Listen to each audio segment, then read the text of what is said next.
ஓம் நமச்சிவாய பரமாத்மாவே. ஓம் நமோ நாராயண. ஓம் சரவண பவா. இந்த இனிய பொழுதிலே 21/2/2014 வெள்ளிக்கிழமை. இந்த இனிய நேரத்திலே நாம் இந்த பிரபஞ்சத்தினுடைய ரகசியம்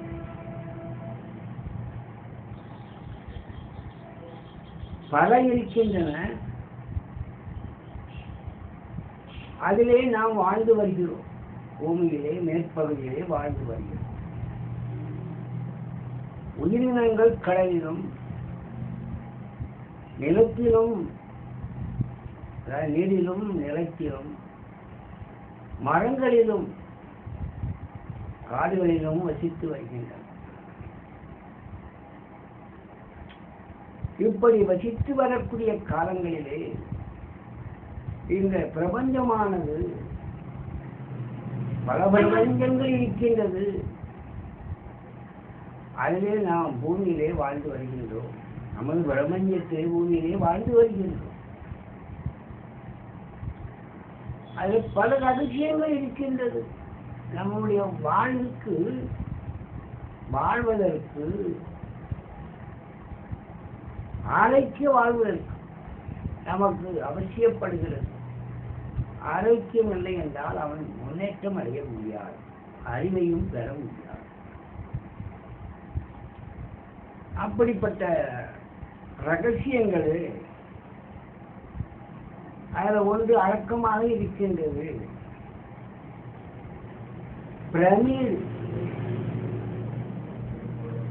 பிரமிடில் அதிசய சக்திகள் இருக்கின்றது. அதில் வெளியிடும் சக்திகள் இருக்கின்றது. உணவுப் பொருட்கள் எல்லாம் கெடாமல் பாதுகாக்கிறது. கற்கள் இருக்கு பாருங்க, அதெல்லாம் எப்படி உபயோகிக்கணும் என்ற ஒரு கருத்தையும் கூறுகிறது. நோய்களை தீர்க்க பிரமிடுகள் உதவுகின்றன. இப்படி பல நன்மைகள் கிடைக்கின்றது பிரமிடினால். பிரமிடு மட்டும் நமக்கு இருந்தால் போதாது. இந்த பிரமிடு எப்படி இருக்கும் பாருங்க.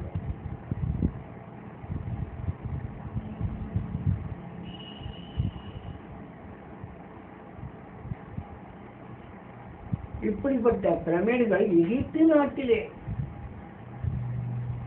கிட்டத்தட்ட ஒரு 5000 ஆண்டுகளுக்கு முன்னாலேயே இந்த பிரமிடுகள் கண்டுபிடிக்கப்பட்டன. செய்திருக்கின்றார்கள், தயாரித்திருக்கின்றார்கள், கட்டியிருக்கின்றார்கள்.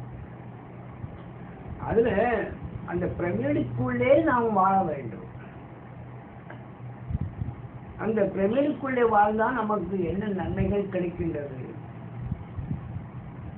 கெடாமல் பாதுகாக்கின்றது. இதை நாம் எப்படி தயாரித்துக் கொள்ளலாம் என்றால், அட்டை மூலமாக, தகடு மூலமாக, பிளைவுட் மூலமாக தயாரித்து நாம் பயன்படுத்திக் கொள்ளலாம். இதற்கு ஒரு அளவீடுகள் இருக்கின்றது. இதில் செய்து நாம் உள்ளே தியானங்கள் தவங்கள் இருந்தால் கூடுதலான சக்தி நமக்கு கிடைக்கின்றது. பிரபஞ்ச ஆற்றலிலே அதுதான் ரகசியம். அந்த ரகசியம் உணர முடியும், பார்க்க முடியாது. அப்படிப்பட்ட பிரமிடுகள் வெளியிடும் சக்திகளை பற்றி நாம் பார்க்கலாம். வெளியிடக்கூடிய சக்தி, அந்த வெளியிடக்கூடிய சக்தி, அதனால நமக்கு என்னென்ன ஒரு பலன்கள் நமக்கு கிடைக்கின்றது? பிரமிடுக்குள் வைக்கப்பட்டுள்ள அழகும் பொருட்கள் இருக்கு பாருங்க, கெட்டு போகாமல் இருக்கின்றன. ஆனால் அவற்றிலே தண்ணீர் சக்தி உறிஞ்சப்பட்டு வற்றலாகிவிடுகிறது. இதுதானே ஒரு பொருளை மூடி வைத்தால் அதற்கு ஒரு, திறந்து வைத்தால் அதற்கு ஒன்று, இப்படி ஒரு 3 விதமான அந்த இது கிடைக்கின்றது. ஒரு சாணத்தை நாம் எடுத்துக்கொண்டால் அந்த சாணம் வெளியிலே ஆடமாடுகள் இட்டு செல்கின்றன, அது ட்ரை ஆகிறது. கொஞ்ச நேரத்தில் எனது உள்ளே புழுக்கள் ஆகிவிடுகிறது. ஒரு நாளை 2 நாளும் புழுக்கள் ஆகி ட்ரை ஆகிவிடுகிறது, இறந்து விடுகிறது. இப்படி அந்த வெளிப்புறமும் உள்புறமும் பல ரகசியங்கள் அடங்கி அதை உண்டு பண்ண உண்டு. இந்த இயற்கை அந்த உயிரை உண்டு பண்ணுகிறது, கெடாமலும் பாதுகாக்கிறது. மூடி வைத்தால் கெடாமல் பாதுகாக்கிறது. எத்தனையோ பண்டங்களை டின் மூலமாக நாம் என்ன செய்கிறோம், அதில் அடைக்கப்பட்ட பொருட்களை நாம் வாங்கி உண்ணுகிறோம். கெடாமல் இருப்பதற்காக சில ரசாயனங்கள் சேர்க்கப்படுகிறது. கெடாமல் இருப்பதற்காக ஒன்று மகிழ்கிறோம், வாழ்ந்து வருகிறோம். ஆனால் இந்த ஒரு சக்தி ரகசியமான ஒரு சக்தியாக இருக்கின்றது. அதுதான் பிரமீடும் வெளிப்படும் சக்தி. மாமிசங்கள் ஏன் ஆகியவற்றை மாறி பிரமீடனுடைய உள்ளே 15 நாட்கள் வைத்திருப்பது, அவற்றை கெடாமல் துர்வாசனை வராமல் அவற்றில் இருக்கும் நீர்ச்சத்து உறிஞ்சப்பட்டு கெட்டியாக்கப்பட்டிருக்கும் தெரிய வந்துள்ளது. நீர்ச்சத்திலாம் போயிடும் போது கெட்டி போகாது. எப்படி நம்ம இப்பொழுது மின்சாரத்தினால் ஃப்ரிட்ஜ், குளிர்பாதனம் பெட்டி என்று இருக்கின்றது அல்லவா, அந்த பெட்டிக்குள்ளே நாம் சில பொருட்களை, காய்கறிகளை வைத்து ஐஸ் கட்டிகளெல்லாம் தயாரிக்கின்றோம், ஐஸ்கிரீம் தான் தயாரிக்கின்றோம். அப்படிப்பட்ட பெட்டிக்குள்ளே வைத்து நாம் கெடாமல் பாதுகாத்துக் கொள்கிறோம். அதை போலவே இந்த பிரமிடு செய்து பிரமிடுக்குள்ளே வைத்தார் அபூர்வமான ஒரு சக்தி நமக்கு மேல பிரபஞ்சத்திலிருந்து ரகசியமாக நமக்கு கிடைத்துக் கொள்கிறது. இதுதான் அதனுடைய உண்மை. அப்படிப்பட்ட பிரமிடுகள் தான் நாம் உபயோகித்தால், ஒரு அறிவுறுபடி உபயோகித்தால் நமக்கு நன்மையே கிடைக்கின்றது. செலவினமாகாது. அதுதான் சுருக்கமானது, அதான் ரகசியமானது. இந்த மாதிரியான பிரமிடுகளெல்லாம் அலுமினியம், தாமிரம், இரும்பு, மரம், பிளாஸ்டிக், காங்கிரீட், செங்கல் ஆகியவற்றை கொண்டு கட்டி ஆராய்ந்து பார்த்தது பிரமிடு சக்திகள் எந்த விதமான குறைவும் இன்றி கிடைப்பது தெரிய வந்துகிறது. ஒரு அளவீடுகளை நாம் செய்து குடியேறலாம். கேரளா மாநிலத்தை நாம் எடுத்துக்கொண்டால் கோயில்கள் தான் இந்த பிரமிடு அமைப்பிலே கூரையினால, ஓடுனால, தாமரத்தினால எழுந்திருப்பார். சக்தி கூடுதல் என்பதற்காக. அதான் சில பிரமிடுகள் ஆகாயத்திலிருந்து வரக்கூடிய சக்திகள் தன்மசமும் இழுத்துக்கொண்டு அந்த உச்சி பகுதி மேல இருக்கு பாருங்க, பிரமிடனுடைய தன்மசத்தை இழுத்துக்கொண்டு பிராணசக்தியை வெளியேற்றி கொண்டே இருக்கின்றன. அது கெட்டு போகாத அளவுக்கு செய்கிறது. இத்தகைய பிரமிடுகளில் வைக்கப்பட்டுள்ள பூக்கள் உலர்ந்து போகின்றன, ஆனால் அதன் அமைப்பு, வண்ணங்கள் எல்லாமே அப்படியே இருக்குமா. பூக்கள் உலரமும், ஆனால் அதனுடைய வண்ணங்கள் எல்லாம் அப்படியே இருக்குமா. பாருங்க, நித்திய கல்யாணி என்ற ஒரு பூ இருக்கின்றது. உருண்டை வடிவத்தில் செக்கச்செவேல் இருக்கும். அது எந்த இடத்திலே கொண்டு வைத்தாலும் கூட அந்த நிறம் மாறாது, வாடாது. வாடா மலர் என்றுப்பார். நித்திய வாடா, நித்திய கல்யாணி அதற்கு பேர். மேலும் செடி கொடிகளில் விதைகளை பிரமிடில் உள்ள சில நாட்கள் வைத்து சக்தியூட்டி அதை விதைகளை எடுத்து வைத்தார். சாதாரண விதைகளை காட்டிலும்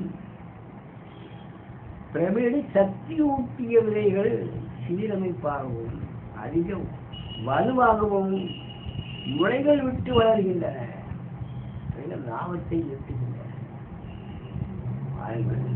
அதற்கு ரசாயன மொழியை தேவையில்லை என்றுதான் இதற்கு பொருளாகிறது. மேலும் பிரமிடுகள் வைத்து பல தண்ணீரை செடிகளில் ஊற்றி வருவதால் அதன் விளைச்சல் 10 முதல் 15% அதிகமாக கிடைக்கின்றது தெரியும் இருக்கின்றது. வீடுகளில் வரக்கூடிய செடிகள்லாம் கொடிகள்லாம் பூஞ்செடிகள்லாம் பிரமேடு சக்தியை ஊட்டிய தண்ணீரை விட்டு வந்தால் அவைகள் நன்கு வளர்ந்து இலைகள் பெரிதாகவும் நல்ல பச்சை பசேரென்று இருக்கின்றது. உரம் தேவையில்லை. ஒரு ஆராய்ச்சியாளர் தன் வீட்டிலே காலி நிலத்திலே கேரட்டு பேசிவிட்டு முள்ளங்கி விதைகள் நாளை உயர்த்திற்கு கீழ் பீரம் வேயர் ரெமிட்டி வைத்து விட்டார்.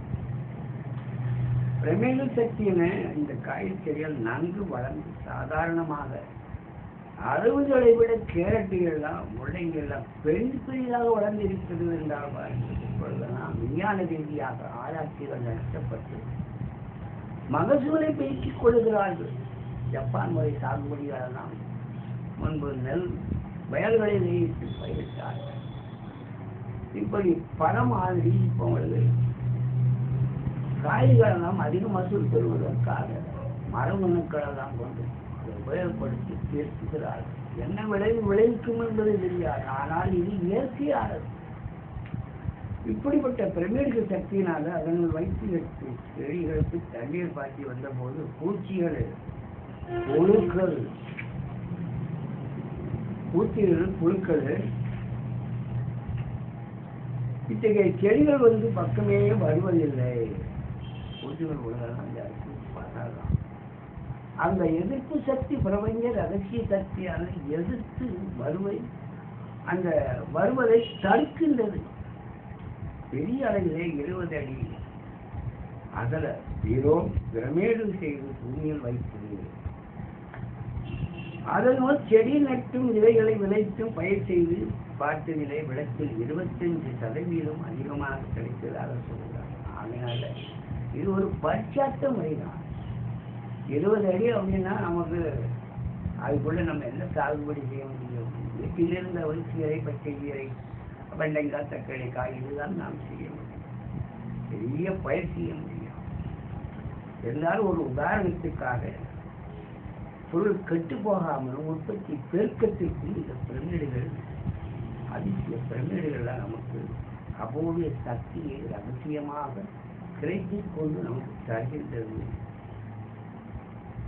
அதிகமாக கிடைப்பதாக சொல்கிறார். 25% கிடைக்கிறது. காய்கறிகள் சாதாரண அளவை விட பெரிதாகவே வளர்கிறது. பெரிய காய்கறிகள்லாம் அது பெரிதாக வளர்கின்றன. மகசூல் எடைகள் கூடுகின்றன. செடிகள் எந்த விதமான பூச்சி புழுக்களாலும் பாதிக்கப்படுவதில்லை. பிரமேக சக்திகள் வரையிலே புழுபூச்சி வரவே வராது என்று ஆராய்ச்சியை கண்டுபிடித்திருக்கிறார் என்றால் வாருங்கள். இப்படிப்பட்ட பிரமேடுகள்லாம் உணவுப் பொருட்களுக்கு தயாரிப்பதற்கும் உணவு உண்பதற்கும் தயாரிக்கப்பட்ட வளர்த்து செடியாக்கப்பட்ட பொருளுக்கு காய்கறிகளுக்கு நாம் அதை உண்டு வந்தால் இயற்கையான சக்தி பிரபஞ்ச ரகசிய சக்தி நம் உடலிலே ஈர்த்துக் கொள்கிறது. நம் பிரபஞ்ச சக்தியினோடுதான் நம்ம அடங்கி இருக்கிறோம். காந்தாற்றலின் கிடைக்கக்கூடிய காற்றில் அந்த கதிர்வீச்சு வந்து பூமிக்குள்ளே இந்த நிலத்திலே என்ன பண்ணுகிறது? அந்த மேல்பரப்பிலே விழும்பொழுது ஊடுருவி உள்ளே சென்று அந்த பலனை நமக்கு தருகிறது. இதுதான் அந்த பிரபஞ்ச சக்தியாக உணர முடியும். மனிதர்களால் உணர முடியும். கண்ணால் பார்க்க முடியாது. ஊடுருவி செல்லக்கூடிய பாய்மர சக்தியெல்லாம் அதற்கு பாய்ம சக்தி. இப்படிப்பட்ட சக்தி ஒரு மனிதனுக்கு கிடைத்துவிட்டால் அவன் ஒரு ஞானியாக ஆகி வருவான். பூர்வ சக்திகள் இந்த பிரபஞ்சத்திலே நிறைந்திருக்கின்றது. கற்றது குறைவாகத்தான் இருக்கின்றது. அதை பயன்படுத்தினால் பெரிய அளவு இருக்கின்றது. ஆராய்ந்து ஆராய்ந்து ஆராய்ந்து இப்பொழுது பிரபஞ்சம் எவ்வாறு உண்டாயிற்று என்ற எல்லா மாநாட்டிலே கண்டுபிடித்திருக்கின்றார்கள். இப்படிப்பட்ட இந்த பூமியானது, இந்த பிரபஞ்சமானது எப்படி கிடைத்தது என்று விஞ்ஞானிகள் வந்து ஒரு கருத்தை இப்பொழுது ஒரு 6 மாதத்திற்கு முன்பு வெளியிட்டிருக்கிறார். ஒரு துகள் கிடைக்காமல் இருந்தது. அதுதான் கடவுள் துகள் என்று பெயரிட்டு. கடவுள் துகள் தான் இந்த பிரபஞ்சத்தையே உண்டு பண்ணியிருக்கின்றது. அப்படி என்று விஞ்ஞானிகள் கருதுகிறார். உண்மையாகவும் அதை நாம் கொண்டார். அப்படிப்பட்ட இந்த அதிசயமாக இருக்கக்கூடிய பிரபஞ்ச ரகசியம் பல வழிகளிலே மனிதனுக்கு, உயிரினங்களுக்கு, இந்த நிலத்திலே வாழும் உயிரினங்களுக்கு பெரிதும் பயன்படுகிறது என்று கூறிக்கொண்டு இந்த பெருமையை செய்து நீங்கள் உபயோகப்படுத்த வேண்டும் என்று கேட்டுக்கொண்டு முடித்துக் கொள்கிறது. நன்றி வணக்கம். ஓம் நமச்சிவாய். தொடர்பு கொள்ள வேண்டிய முகவரி செல் நம்பர். தங்கள் கருத்தை இதன் மூலமும் எனக்கு தெரிவிக்கலாம். ஓம் நமச்சிவாய். இத்துடன் இந்த உரையை முடித்துக் கொள்கிறேன். நன்றி வணக்கம். சிவயோகி சதாசிவ சித்தர் அல்லது யோகி சிவம் சுபம்.